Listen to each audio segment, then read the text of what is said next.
أعوذ بالله من الشيطان الرجيم. بسم الله الرحمن الرحيم.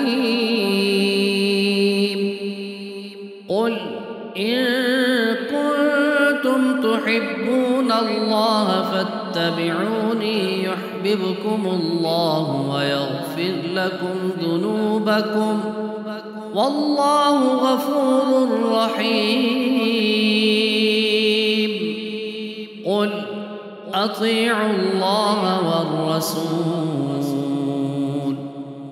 فإن تولوا فإن الله لا يحب الكافرين. إن الله اصطفى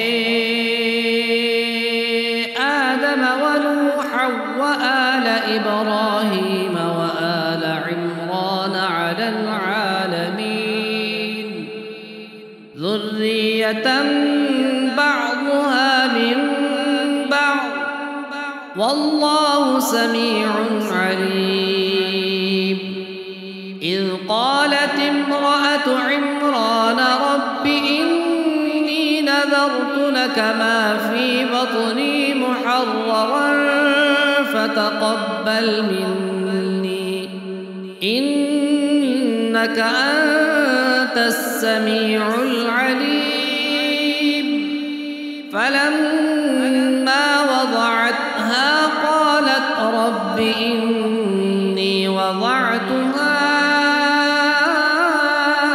أنثى والله أعلم بما وضعت وليس الذكر كالأنثى وإني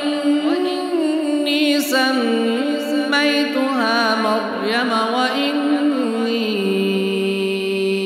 أعيذها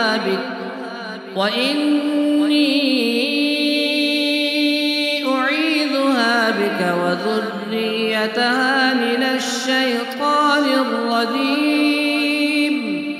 فتقبلها ربها بقبول حسن وأنبتها نباتا حسنا وكفلها زكريا كلما دخل عليها زكريا المحراب وجد عندها رزقا قال يا مريم أنى لك هذا قالت هو من عند الله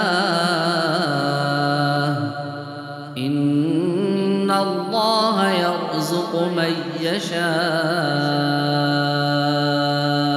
بغير حساب.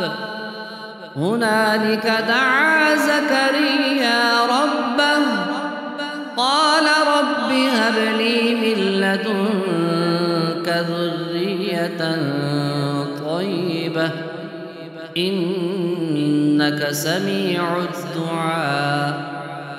فناديه الملائكة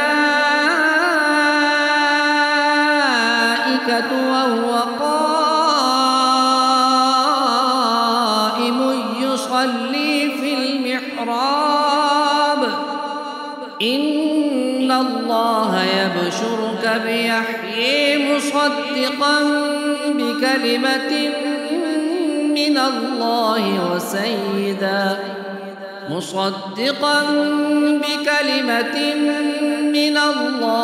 وسيدا وحصورا ونبيا من الصالحين.